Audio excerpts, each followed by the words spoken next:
आइए इस वीडियो में हम लोग सिविक्स के एक बहुत ही महत्वपूर्ण क्वेश्चन पर चर्चा करेंगे जो कहीं न कहीं आपके आने वाले बोर्ड एग्जाम के लिए काफी महत्वपूर्ण आने वाला है। तो इसलिए आप लोग को इस क्वेश्चन को एक बेहतरीन तरीका से तैयार कर लेना है। सबसे पहले इस क्वेश्चन को जिस अनुसार से हम आपको समझा रहे हैं उस अनुसार से समझिए, फिर इसके बाद खुद से स्वयं से इसको प्रैक्टिस कर लीजिएगा, अपने मन से लिखने का प्रयास कीजिएगा।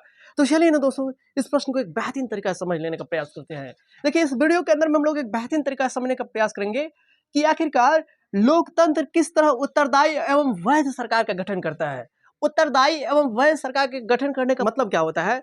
उत्तरदायी का मतलब यहाँ पे क्या लोकतंत्र के अंदर में कोई भी सरकार ऐसे ही आ जाएगा? उत्तरदायी का मतलब यहाँ पे ये हुआ, क्या लोकतंत्र के अंदर में जिस भी सरकार को हम चुनते हैं, जनता जिसको भी वोट दे करके एक सरकार का गठन करवाता है, तो क्या वो शासक अपने मन मर्जी के अनुसार से तेजी से फैसला लेकर के या किसी विशेष लोगों के द्वारा या किसी विशेष लोगों के सहमति से या विशेष लोगों के द्वारा जो ज्यादा पूंजीपति लोग हैं, क्या उसी के अनुसार से फैसला लिया जाता है? क्या फैसला यहाँ पे जन कल्याणकारी नहीं होता है?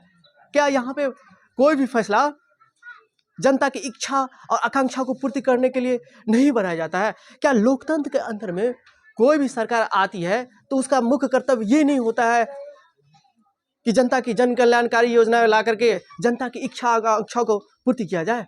उत्तरदायी का मतलब क्या है, इसको सबसे पहले समझिए। फिर तो यहाँ पे हमने बोर्ड पे जिस अनुसार से लिखा है वो तो आप 2 सेकंड के अंदर में समझ जाइएगा कि हमने यहाँ पे लिखने की क्या कोशिश की है, हम यहाँ पे आपको क्या समझाने की कोशिश कर। पहले उत्तरदायी का मतलब समझिए। उत्तरदायी का मतलब क्या हुआ, जैसे मान के चलिए हम आपको पैसा दिए, तो पैसा दिए बाजार में, मान के चलिए सामान लाने के लिए दिए, तो उस स्थिति में आप हमारे द्वारा पूछे गए सवाल के लिए आप उत्तरदायी होंगे ना।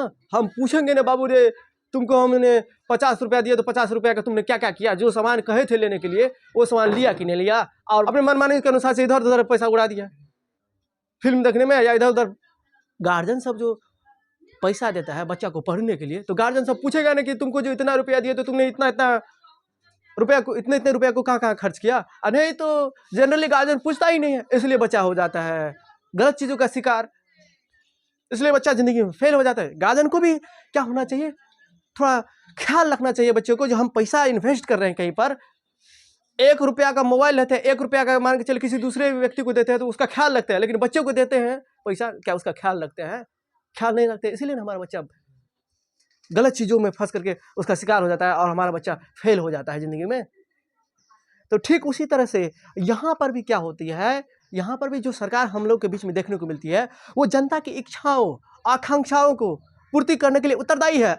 अगर वो जनता की इच्छा आकांक्षाओं को पूर्ति नहीं करेगा तो उस स्थिति में क्या होगा, जनता उसको अगले वर्ष चुनेगा ही नहीं। जनता के नकारने की संभावनाएं यहाँ पे ज्यादा उसकी खतरा रहती है। इसलिए लोकतांत्रिक शासन व्यवस्था में जो भी सरकार चुनी जाती है वो जवाबदेह होता है। कहीं ना कहीं उसके मन में ध्येय रहता है, उसके मन में ये लक्ष्य रहता है, उस उद्देश्य रहता है कि अगले वर्ष हम कैसे जा पाएंगे जनता के बीच में, अगर जनता के आकांक्षाओं और इच्छा को पूर्ति नहीं करेंगे तो। उत्तरदायी का मतलब समझे, उत्तर देना पड़ता है कि हमने आपको चुने, हमने आपको टैक्स कलेक्ट करके दिए, तब ना बजट पेश किया जाता है। बजट पेश क्यों किया जाता है? बजट पेश इसलिए किया जाता है कि 1 वर्ष के दौरान हमने जो आपको टैक्स दिए उस टैक्स का आप कहाँ कहाँ पर इन्वेस्ट कर रहे हैं। हॉस्पिटल में कितना इन्वेस्ट कर रहे हैं, रोड बनाने में कितना इन्वेस्ट कर रहे हैं, पुला बनाने में इन्वेस्ट कहाँ पे कितना कर रहे हैं, अलग अलग जितने भी प्रकार की व्यवस्था है उसके अंदर में आप हमारे द्वारा दिए गए टैक्स का कहाँ कहाँ इस्तेमाल कर रहे हैं। उत्तरदायी, उत्तर देना पड़ता है यहाँ पे। और यहाँ पे कोई भी फैसला लिया जाएगा तो जनता के हित को ध्यान में रख करके, जनता को दिखा करके, पारदर्शिता उसमें होती है और संतोष की भावनाएं होती है यहाँ पे, क्योंकि फैसला अचानक नहीं लिए जाते। उत्तरदायी का मतलब समझिए, उत्तर देना पड़ेगा आपको। जो हमने चुने हैं ऐसे ही नहीं चुने हैं। पहला उत्तरदायी का मतलब समझे। वैध का मतलब क्या होता है, क्या सभी लोगों को वोट डालने का अधिकार नहीं देगा। जिसके पास रुपया टका ज्यादा है, जिसके पास धन संपत्ति ज्यादा है, उसी को सिर्फ वोट डालने का अधिकार दिया जाएगा, तो क्या एक वैध सरकार का गठन हो पाएगा? वैध सरकार का मतलब क्या हुआ, एक सही सरकार आ पाएगी। क्या उत्तर कोरिया के अंदर में या चीन के अंदर में या पाकिस्तान के अंदर में क्या सही सरकार चुना जाता है? कभी नहीं चुना जाता। क्यों? क्योंकि वहां पे सभी लोगों को वोट डालने का अधिकार नहीं दिया गया है। वहां पे नियमित रूप में, मान के चले किसी भी देश के अंदर में नियमित रूप में कहने का मतलब अगर 5 वर्ष के अंदर में चुनाव होता है तो प्रत्येक 5 वर्ष के बाद चुनाव नहीं हो पाएगा। तो क्या ऐसी स्थिति में उत्तरदायी एवं वैध सरकार का गठन कर सकते हैं, एक अच्छा सरकार चुना जा सकता है। नहीं चुना जा सकता है। लोगों को वोट डालने का अधिकार और लोगों को अपने मन के अनुसार से जनता चुनने का अधिकार, और इसके साथ ही साथ विरोध की छूट, प्रतिरोध की भावनाएं को उगलने का अधिकार, ये इंडिकेटर है, ये इंगित करता है कि यहाँ पे एक वैध सरकार का गठन होगा। क्या पहले जमाने में क्या एक वैध सरकार का गठन होता था? पहले जमाने में महिलाओं को, अभिवंचित लोग को, निम्न वर्ग के लोगों को वोट डालने का अधिकार नहीं दिया गया था। तो हम कैसे कह सकते हैं कि जब वोट डालने का अधिकार नहीं दिया गया है तो वैसी स्थिति में एक अच्छी सरकार, एक वैध सरकार का गठन कर सकते हैं? वैध सरकार का गठन करने के लिए हम लोग के बीच में सभी लोगों को वोट डालने का अधिकार दिया ही जाना चाहिए। नियमित समय पर चुनाव कराया ही जाना चाहिए। इसके साथ ही साथ जो भी नियम कानून हम बना रहे हैं वो जनता के बीच में जाना ही चाहिए। पारदर्शिता होना ही चाहिए। जनता के अंदर में संतोष की भावना परिलक्षित, यानी कि उसके झलक पहुंचना ही चाहिए। इन 2 या 3 पॉइंट को जब आप सोचिएगा तो आपको लगेगा कि सच में लोकतंत्र एक प्रकार का उत्तरदायी एवं वैध सरकार का गठन करता है। लोकतंत्र एक प्रकार का उत्तरदायी एवं वैध सरकार का गठन करती है। पहला पॉइंट सोचिएगा, लोकतंत्र उत्तरदायी सरकार का गठन कैसे करती है? इस तरह से करती है क्योंकि यहाँ पे कोई भी सरकार आएगी तो क्या होगी? जनता के जन कल्याणकारी योजना को लाएगी, जनता को इच्छा आकांक्षा को पूरा करने के लिए तत्पर रहेगी। पहला पॉइंट सोचिएगा। दूसरा पॉइंट क्या सोच सकते हैं बाबू? यहाँ पे वैध सरकार के गठन करने का मतलब ये हुआ कि कोई भी सरकार तभी अच्छा हो सकता है जब सामूहिक रूप से सब उसको चुनेगा। अब पता चला 100 गो आदमी है और 100 गो आदमी में सभी व्यक्ति को वोट डालने का अधिकार नहीं दिए हैं। किन्हीं गिने चुने आदमी को, जो आपका खास है, जो आपको समर्थन करेगा ही, आप उसी को दे रहे हैं वोट डालने का अधिकार, तो गलत ही सरकार में चुना जाएगा। सभी को दीजिएगा वोट डालने का अधिकार, तब नहीं एक अच्छा सरकार चुना जाएगा। क्योंकि सभी में क्या होगा? कंपटीशन बढ़ेगा और ज्यादा प्रतिनिधि को खड़ा होने का अधिकार नहीं दीजिएगा, इलेक्शन में भाग लेने का अधिकार नहीं दीजिएगा, तो वहाँ पे कंपटीशन बढ़ेगा ही नहीं। जब कंपटीशन जहाँ पे लॉ होती है वहाँ पे क्या होती है? प्रोग्रेस की दर भी लॉ होती है। वहाँ अच्छी चीजें आपको देखने को नहीं मिलेगा। आज अलग अलग तरह का कंपनियां मोबाइल बेच रही है, जिसके वजह से क्या हो रहा है? यहाँ पे कंपटीशन, अलग अलग मान के चलिए वस्तुएं देखने को मिल रही है, जिसकी वजह से क्या होती है? वही वस्तुओं में क्या होती है? कंपटीशन होती है। कहता है ना, इस मोबाइल में ये फीचर है, इतना ही रुपया हम देंगे, और वो उतना ही रुपया हम कहेगा कि इस मोबाइल में ये फीचर देंगे। तो क्या होती है? जहाँ पे कंपटीशन होती है वहाँ पे सुधार की संभावना है, वहाँ पे अच्छी चीज आने की संभावना ज्यादा रहती है। हम यहाँ पे क्या फील दे रहे हैं उसको समझिएगा। वैध सरकार के गठन का यहाँ पे मतलब ये समझिएगा कि यहाँ पे कोई भी सरकार सीधे नहीं आएगा शासन करने के लिए, जनता जब तक चुनेगा नहीं। और सभी जनता को चुनाव में भाग लेने का अधिकार दिया जाता है, और इसके साथ ही साथ जनप्रतिनिधि को चुनने का अधिकार दिया जाता है। यहाँ पे नियमित समय पे क्या होती है? चुनाव देखने को मिलती है। इस तरह से, और कोई भी सरकार नियम कानून बनाएगा तो लंबी बहस प्रक्रिया से होकर वो विधायिका वो नियम कानून जाएगी, जिसकी वजह से क्या होता है? फैसला लेने में तो देर तो होती है, लेकिन फैसला सही मायने में सच्ची ली जाती है।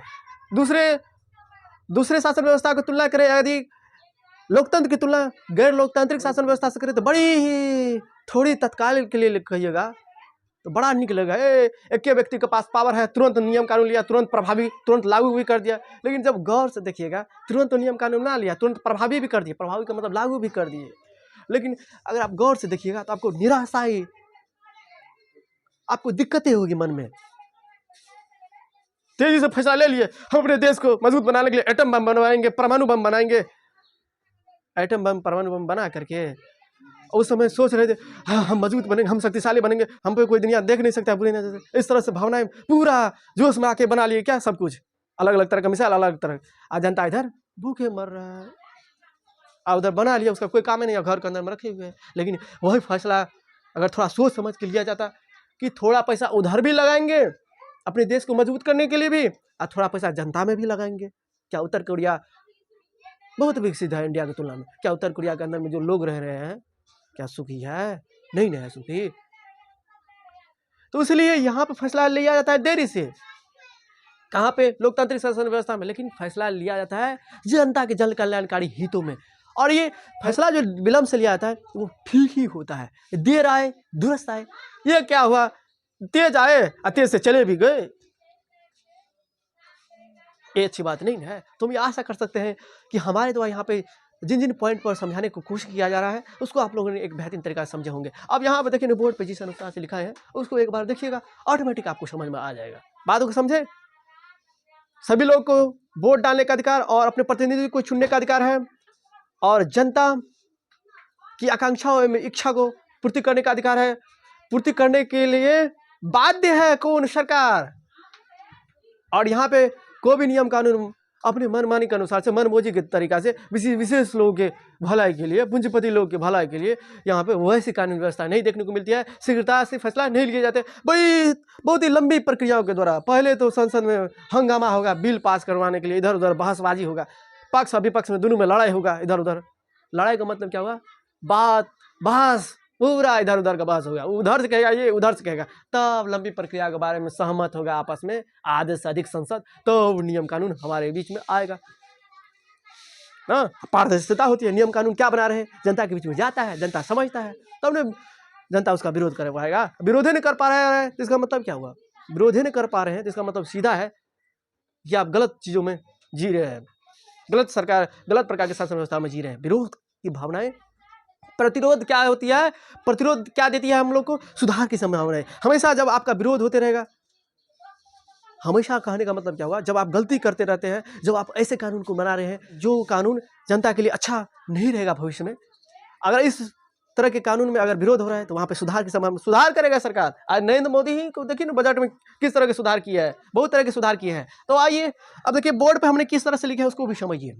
लोकतंत्र में लोगों को चुनाव में भाग लेने और अपने प्रतिनिधियों को चुनने का अधिकार है। ये क्या है? उत्तरदायी। ये क्या दिखा रहा है? एक वह सरकार का गठन कर रहा है, क्योंकि यहाँ पे सभी लोगों को वोट डालने का अधिकार है। ये एक वैध सरकार का ही नहीं गठन करेगा, क्योंकि किसी खास व्यक्ति के द्वारा जब चुना जाएगा तो एक वैध सरकार का गठन थोड़ी होगा, वो उसके लिए वैध होगा। लेकिन सभी लोगों के द्वारा चुना जाएगा तो एक अच्छा सरकार का गठन होगा। हमने सारी बातों को समझा दिए ही है, यहाँ पे सिर्फ हम आपको पढ़ के सुना देते हैं। लोकतंत्र में जनता जागरूकता की वृद्धि एवं व्यापक प्रतिरोध से सुधार की संभावनाएं बनी रहती है, क्योंकि यहाँ पे कोई भी नियम कानून बना, जनता की इच्छा आकांक्षा का पूर्ति नहीं हुआ, पूरा नहीं किया गया, तो यहाँ पे क्या होता है? जागरूकता की वृद्धि, जनता में जागरूकता आती है, जनता समझने लगता है कि हमारे लिए अच्छा नहीं है, और जब ये समझने लगती है उसका विरोध करने लगते हैं। कृषि कानून बिल का विरोध किए ना हम लोग, बहुत ही सारे कानून का विरोध किए, और विरोध करने के बाद क्या हुआ? उसमें सुधार की संभावनाएं देखने को मिली, सुधार किया सरकारों ने, इसमें सुधार की संभावनाएं बनी रहती है। इससे भी लोगों का लोकतंत्र के प्रति आस्था के चलते स्थितियां बदली है, जिसके कारण से जब विरोध की भावनाएं जो बढ़ती है और सुधार जो होती रहती है, जिसके कारण से लोकतंत्र में लोगों को और आस्था बढ़ा है और इच्छा बढ़ी हुई है कि इसी तरह का शासन व्यवस्था पूरी दुनिया के अंदर में हो। सभी चाह रहा है कि हमारे देश में भी इस तरह की शासन व्यवस्था स्थापित हो। आज पूरा दुनिया के अंदर में लोकतंत्र की साख बढ़ी है। लगभग में 150 से प्लस देशों के अंदर में क्या है, आज पूरी दुनिया के अंदर में लोकतांत्रिक शासन व्यवस्था कायम है, क्योंकि यहाँ पे जनता की बात सुनी जाती है, जनता की राज चलता है। आज लोग सिर्फ मताधिकार का ही प्रयोग नहीं कर रहे हैं, बल्कि सरकार के निर्णय प्रक्रिया में भी हस्तक्षेप कर रहे हैं। यही कारण है कि लोकतांत्रिक सरकार को जनता के प्रति उत्तरदायी बनना पड़ता है। यही कारण है कि लोकतांत्रिक सरकार को जनता के प्रति उत्तरदायी सरकार बनना पड़ता है। तो हम आशा कर सकते हैं इतने सारे बातों को समझे होंगे। लोकतंत्र में चुनी हुई सरकार लोगों की आकांक्षाओं को पूर्ण करने के लिए उत्तरदायी होते हैं।